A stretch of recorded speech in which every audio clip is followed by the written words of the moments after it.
بسم اللہ الرحمن الرحیم۔ آج چونکہ ربیع الاول شریف شروع ہو چکا ہے، آج انشاءاللہ سرکار دو عالم صلی اللہ تعالیٰ علیہ وسلم کی ولادت کے حوالے سے سنیں گے کہ سرکار علیہ الصلوۃ والسلام، چونکہ میلاد کا مہینہ ہے نا، اس مہینے کے اندر میلاد ہوتا ہے، سرکار دو عالم صلی اللہ علیہ وسلم کے میلاد کی محفلیں سجائی جاتی ہیں۔ تو تھوڑی سی باتیں سرکار علیہ الصلوۃ والسلام کی ولادت کے حوالے سے کہ پیارے آقا صلی اللہ تعالیٰ علیہ وآلہ وسلم کس تاریخ کو پیدا ہوئے تھے؟ 12 ربیع الاول۔ کون سی تاریخ کو؟ 12 ربیع الاول والے دن، یعنی پیر شریف کا دن تھا اور 12 ربیع الاول تاریخ تھی، اور سرکار دو عالم صلی اللہ علیہ وسلم عین صبح صادق کے وقت آپ علیہ الصلوۃ والسلام کی ولادت ہوتی ہے۔ اور جب سرکار علیہ الصلوۃ والسلام کی ولادت ہوتی ہے نا، تو اتنا نور ہوتا ہے، اتنی روشنی ہوتی ہے کہ یوں سمجھ لو کہ حضرت آمنہ رضی اللہ تعالی عنہا، آپ کی جو والدہ ہیں، آپ کی والدہ کا نام کیا ہے؟ حضرت آمنہ رضی اللہ۔ اور یاد ہوگا آپ کو، ایک دفعہ پیچھے آپ کو بتایا تھا کہ سرکار علیہ الصلوۃ والسلام کے والد صاحب کا نام کیا تھا؟ حضرت عبداللہ رضی اللہ تعالی عنہا۔ حضرت عبداللہ آپ کے والد، حضرت آمنہ آپ کی والدہ۔ حضرت آمنہ فرماتی ہے کہ اتنی روشنی ہو گئی تھی، اتنی روشنی ہو گئی تھی کہ شام، یعنی کہ آپ تھی سعودیہ میں، مکہ مکرمہ جہاں پہ ہے، جہاں پہ خانہ کعبہ ہے، وہاں پر آپ کا گھر تھا، اور آپ فرماتی ہیں کہ شام ایک دوسرا ملک، اتنی روشنی ہوگی کہ مجھے اس ملک کے بڑے بڑے محلات نظر آنا شروع ہو گئے تھے، اتنی دور تک آپ کا نور جو ہے وہ اس کی روشنی چلے گئی تھی۔ اور تارے جو ہیں، رات ہوتی ہے تو آسمان پہ تارے نکل آتے ہیں نا، تو وہ تارے سارے قریب ہو گئے تھے، اور ان کے قریب ہونے سے بھی روشنی بہت زیادہ بڑھ گئی تھی جب سرکار دو عالم صلی اللہ علیہ وسلم کی ولادت ہوتی ہے۔ اچھا، ایک بات ذہن میں رکھنا کہ جب بھی سرکار علیہ الصلوۃ والسلام کا نام آئے تو کیا کہنا ہے؟ صلی اللہ علیہ وآلہ وسلم۔ یہ لازمی ساتھ ساتھ پڑھتے رہا کرو تاکہ عادت آپ لوگوں کی پکی ہو جائے کہ جب بھی سرکار علیہ الصلوۃ والسلام کا نام آنا ہے تو میں نے کیا کہنا ہے؟ صلی اللہ علیہ وآلہ وسلم۔ تو جیسی سرکار صلی اللہ علیہ وسلم کی ولادت ہوئی تو آپ فرماتی ہیں کہ جب سرکار علیہ الصلوۃ والسلام کی ولادت ہوتی ہے تو میں کیا دیکھتی ہوں، حضرت آمنہ فرماتی ہیں کہ آپ علیہ الصلوۃ والسلام کی آنکھوں میں سرما پہلے سے لگا ہوا تھا، یعنی پیدائش کے ساتھ ہی آپ کی آنکھوں میں سرما بھی لگا ہوا تھا، اور آپ کے جسم سے خوشبوئیں اٹھ رہی تھیں۔ اب اندازہ لگاؤ کہ چھوٹا سا بچہ ہو، اس کی آنکھوں میں سرما بھی پہلے سے ڈلا ہو، اور اس کے اندر سے خوشبوئیں بھی آ رہی ہوں، اور وہ ہو بھی سید الانبیاء صلی اللہ علیہ وسلم، تو وہ کتنی چمکدار ان کی شخصیت ہوگی، ان کا چہرہ کتنا خوبصورت ہوگا۔ تو سرکار علیہ الصلوۃ والسلام کا پیدائش تو ایسے ہی ہوئی، پھر کچھ عرصہ آپ حضرت آمنہ رضی اللہ تعالی عنہا کے پاس رہے، پھر بعد میں آپ کو حضرت حلیمہ سعدیہ، حضرت حلیمہ سعدیہ، یہ سرکار علیہ الصلوۃ والسلام کی دائیں ہیں، آپ یوں سمجھ لو کہ یہ بھی سرکار علیہ الصلوۃ والسلام کی والدہ ہیں، ٹھیک ہے۔ آپ لے گئے وہاں پہ، عرب میں رواج یہ تھا کہ چھوٹے چھوٹے بچوں کو نا وہ دائیاں لے جاتی تھیں، وہاں پر گاؤں میں رکھتی تھیں، اچھی اچھی خوراک کھلاتی تھیں، اچھا ماحول ہوتا تھا، فضا اچھی ہوتی تھی، بچے اچھے طاقتور ہوتے تھے، ٹھیک ہے۔ تو سرکار علیہ الصلوۃ والسلام کو حضرت حلیمہ سعدیہ رضی اللہ تعالی عنہا یہ آپ اپنے ساتھ لے رہتی ہیں، اور بڑے مزے کی بات ہے کہ جس سواری پہ آئی تھی نا، وہ سواری بڑی کمزور تھی، اونٹنی تھی، اور وہ بڑی کمزور تھی۔ جیسے ہی واپس ہوئی، سرکار علیہ الصلوۃ والسلام کو لیا اور اسی اونٹنی پر بیٹھی ہیں دوبارہ۔ جب اس اونٹنی پر سرکار علیہ الصلوۃ والسلام کو لے کر بیٹھی ہیں تو وہ اونٹنی جو پہلے کمزور تھی اب وہ طاقتور ہو گئی تھی، اور طاقتور ہونے کے ساتھ ساتھ وہ اتنی سپیڈ میں چلی کہ باقی ساری جتنی بھی ان کے ساتھ دائیاں وغیرہ سارا جو قافلہ آیا تھا ان سے پہلے ہی وہ اپنے قبیلے کے اندر پہنچی ہوئی تھی۔ تو سرکار علیہ الصلوۃ والسلام کو لے کر جب اپنے قبیلے کے اندر پہنچی تو گھر والوں نے، جو آگے پیچھے محلے دار تھے، انہوں نے اعتراض کیا کہ حلیمہ سعدیہ رضی اللہ تعالی عنہا، تم ایسا کرتی ہو کہ تم ساری رات دیا جلا کے رکھتی ہو، چراغ جلا کے، لائٹ کر کے رکھتی ہو، تمہارے گھر میں روشنی ہوتی ہے۔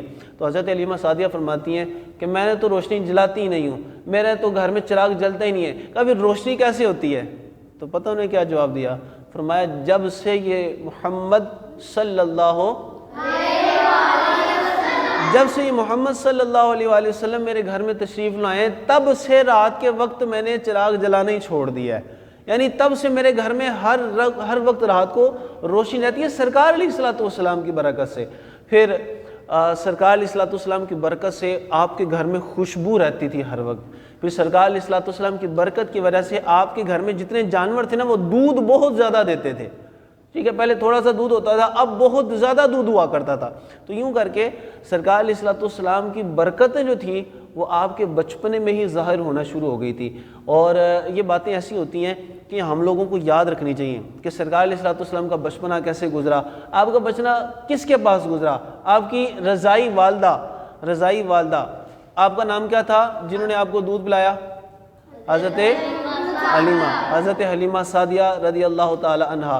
آپ کے دادا کا نام سنا؟ کیونکہ سرکار علیہ الصلوۃ والسلام جب پیدا ہوئے تھے نا تو پیدا ہونے سے پہلے ہی سرکار علیہ الصلوۃ والسلام کے والد صاحب فوت ہو چکے تھے، آپ کا انتقال ہو چکا تھا، ٹھیک ہے، ان کا وصال آپ کی ولادت سے پہلے ہو چکا تھا۔ تو پھر آپ کی کفالت کی ذمہ داری کس نے لی؟ آپ کے دادا نے۔ اور آپ کے دادا کا نام کیا تھا؟ عبد المطلب، حضرت۔ تو یہ چند ایک چیزیں یاد رکھنا۔ سرکار علیہ الصلوۃ والسلام کی آگے محفل آ رہی ہے اور ہم لوگوں نے انشاءاللہ اس محفل کو جو ہے وہ انشاءاللہ خوب جوش و خروش سے اس میں شرکت کرنی ہے، مگر چند ایک چیزیں یاد رکھ لو۔ نمبر ایک بات تو یہ ہے کہ اس محفل کے لیے جو بھی محفل کرنی ہے نا، محفل کرنی ہے، گھر کی سجاوٹ کرنی ہے، گلی سجانی ہے، گلی میں لائٹنگ کرنی ہے، کچھ بھی کرنا ہے نا، اس کے لیے باہر سے چندہ نہیں مانگنا، باہر سے چندہ نہیں مانگنا۔ آپ کو پتہ نا بچے لوگ کیا کرتے ہیں، راستے میں کھڑے ہو جاتے ہیں، وہ چھوٹی سی چابی پکڑ لیتے ہیں اور کہتے ہیں بھائی جی ادھر رکو، ہاں جی کیا ہے، یہ چندہ دے کے جاؤ۔ چندہ مانگنا، چندہ نہیں مانگنا کسی سے، چندہ اپنے گھر سے پیسے پکڑیں، ان کو کہ جی میں نے چیزیں لینی ہے، تھوڑی سی لگا لیں، ایک بتی لگا لیں، یہی کافی ہے، ایک جھنڈا لگا لو یہی کافی ہے، نہیں بھی لگاؤ تو کوئی مسئلہ نہیں ہے، مگر یہ مانگنے پیسے کسی سے نہیں مانگنے۔ بچے پیسے مانگتے ہیں اور یہ بہت بری بات ہوتی ہے کہ آپ اپنی گھر کی سجاوٹ کے لیے، گلی کے لیے کسی سے پیسے مانگتے ہو، ایک بات۔ دوسری بات یہ ہے کہ محلوں میں چھوٹی چھوٹی جگہ پہ، ہر جگہ پہ، پچھلی دفعہ بھی آپ لوگوں کو یاد ہوگا پہاڑیاں لگ گئی تھیں، یاد ہے نا؟ پہاڑیاں نہیں لگانی، پہاڑیاں دیکھو، پہاڑیاں لگاتے ہیں، پھر وہ سارے مرد بھی آتے ہیں، عورتیں بھی آتی ہیں دیکھنے کے لیے، لوگ اکٹھے ہو جاتے ہیں، پہاڑی لگانی نہیں ہے، پہاڑی نہیں لگانی۔ اس کے علاوہ آپ خوشی منانی کسی اور انداز میں منا لو، لائٹنگ کر لو، جھنڈے لگا لو، جھنڈیاں لگا لو، لوگوں کو کھانا کھلاؤ، جو مرضی کرتے رہو، مگر یہ چند ایک چیزیں ہیں، اس سے آپ لوگوں نے بچنا ہے۔ ٹھیک ہو گیا؟ ہم لوگوں نے بھی کیا سنا؟ سرکار علیہ الصلوۃ والسلام کی ولادت کا ذکر سنا، ایسے ہی ہے نا؟ سرکار علیہ الصلوۃ والسلام جب پیدا ہوئے تھے تو حضرت آمینہ نے کون سے محلات دیکھے تھے؟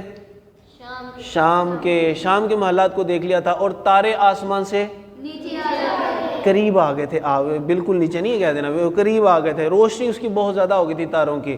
پھر سرکار علیہ الصلوۃ والسلام جب پیدا ہوئے تھے تو آپ کی آنکھوں میں، آپ کی جسم سے خوشبو آ رہے تھے۔ کچھ عرصہ آپ حضرت آمنہ کے ساتھ رہے، اس کے بعد کہاں چلے گئے؟ حضرت حلیمہ سعدیہ کے ساتھ۔ اور حضرت حلیمہ جب جس سواری پر آئی تھی وہ سواری کیسی تھی؟ اور جب واپس گئی تھی تو کیسی تھی؟ کمزور تھی، تو پھر بعد میں طاقتور ہو گئی تھی، پاورفل ہو گئی تھی۔ اور سرکار علیہ الصلوۃ والسلام کو جب لے کر حضرت حلیمہ سعدیہ اپنے قبیلے میں پہنچی تو ہر رات کو ان کے گھر میں کیا ہوا کرتی تھی؟ اور آپ کے گھر سے کیا آیا کرتی تھی؟ خوشبو۔ آپ کے جو جانور تھے وہ کیا زیادہ دیتے تھے؟ یہ ساری برکتیں کس کی تھیں؟ ہم لوگوں نے بھی سرکار کا میلاد منانا ہے، ٹھیک ہے جی؟ انشاءاللہ اللہ تعالیٰ نے کرم کیا تو انشاءاللہ میلاد بھی منائیں گے، اس مسجد میں محفل بھی ہوگی، محفل میں بھی شرکت کریں گے، سرکار علیہ الصلوۃ والسلام کی نعتیں بھی پڑھیں گے۔ اللہ تعالیٰ ہمیں محفلیں سجانے کی توفیق عطا فرمائے۔ سرکار کی آمد، وآخر دعوانا ان الحمدللہ رب العالمین۔